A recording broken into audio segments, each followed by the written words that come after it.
বিসমিল্লাহির রহমানুর রহিম। উত্তরবঙ্গ হোমিও হল থেকে ডাক্তার মোহাম্মদ ওয়াসিম সরকার। বরাবরের ন্যায় আজকে অষাঢ়ে প্রস্রাব বা ফোঁটা ফোঁটা আকারে প্রস্রাব পড়া নিয়ে সংক্ষিপ্ত আলোচনা করব। ইহার লক্ষণ ও ঔষধ। পানির স্রোত দেখলে বা পানির শব্দ শুনলে প্রস্রাব অষাঢ়ে বাহির হয়। এর ঔষধ হচ্ছে ক্যান্থারিস, লাইসিন, সালফার। সবসময় প্রস্রাবে ইচ্ছে পেশির দুর্বলতার জন্য হাঁচি কাশির সঙ্গে প্রস্রাব বের হয়ে পড়ে। এর ঔষধ হচ্ছে ক্যালকেরিয়া ফস। মূত্রথলিতে প্রস্রাব জমে থাকে না, অষাঢ়ে বাহির হয়। এর ঔষধ হচ্ছে অ্যানান্থিনাম। মূত্রাশয়ের দুর্বলতার জন্য অজ্ঞাতসারে প্রস্রাব নিঃসরণ, বিশেষ করে বালক বালিকাদের এবং বৃদ্ধদের ক্ষেত্রে। এর ঔষধ হচ্ছে কোস্টিকাম। মূত্রাশয়ের দুর্বলতার জন্য অজ্ঞাতসারে হাঁচি কাশির সময় প্রস্রাব বের হয়ে পড়ে। এর ওষুধ হচ্ছে জেলসিমিয়াম, জিঙ্কামেট, পালসেটিলা, স্কুইলা ও কেলিকার। বৃদ্ধদের যৌন দুর্বলতার জন্য মূত্র ধারণে অক্ষমতা। এর ওষুধ হচ্ছে ডেমিয়ানা।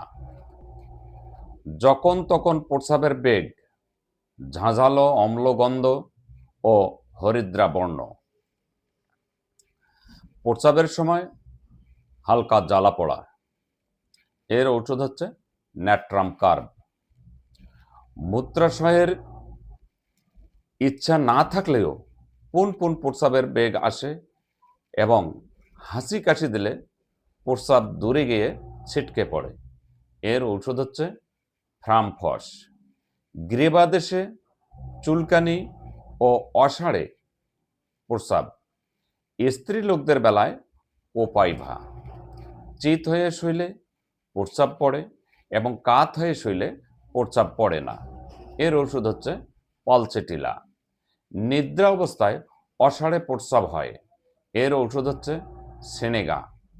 অষাঢ়ে প্রস্রাব ও ভীষণ দুর্বলতা, প্রস্রাবে ফেনা হয়, কোমরে বেদনা ও প্রবল পিপাসা এবং অত্যাধিক ক্ষুধা থাকে অথবা একেবারেই ক্ষুধা থাকে না। এর ওষুধ হচ্ছে রস অ্যারোমেটিক। যেন সবসময় প্রস্রাব জমা হয়ে আছে, বেগ ধারণ করতে পারে না, বেড়াবার সময় ফোঁটা ফোঁটা আকারে প্রস্রাব নিঃসরণ হয়। এর ঔষধ হচ্ছে রুটা। আঘাতে অষাঢ়ে প্রস্রাব হতে থাকে। এর ঔষধ হচ্ছে আর্নিকা, হাইপেরিকাম, লিডাম্পাল। পায়খানা প্রস্রাব করার পরে হাঁটার সময় প্রস্রাব পড়তে থাকে, সেলিনিয়াম ও কেলিফস। প্রস্রাবের তীব্র বেগ বিলম্ব করতে পারে না। এর ওষুধ হচ্ছে ল্যাথাইরাস। বেদনা জ্বালাসহ অষাঢ়ে প্রস্রাব নিঃসরণ। এর ঔষধ হচ্ছে আর্জেন্ট নাইট্রিকাম। বারবার বেশি করে প্রস্রাব হয়, চলার সময় ও কাশির সময় প্রস্রাব নির্গমন। এর ঔষধ হচ্ছে ন্যাট্রাম মিউর। অষাঢ়ে প্রস্রাব, পুন পুন প্রস্রাব, বিশেষ করে রাত্রিকালীন। এর ঔষধ হচ্ছে সালফার মার্কসল। গোসলের সময় অষাঢ়ে প্রস্রাব। এর ঔষধ হচ্ছে সালফার।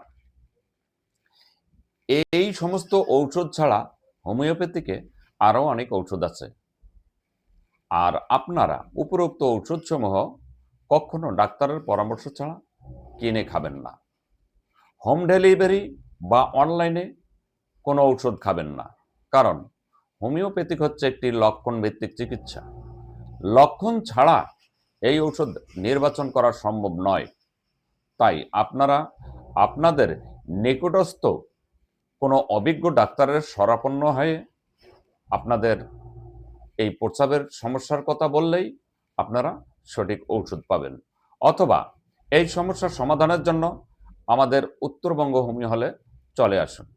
আমাদের উত্তরবঙ্গ হোমিও হলের ঠিকানা বাইপাইল পশ্চিমপাড়া, আশুলিয়া, সাভার, ঢাকা। আল্লাহ হাফেজ।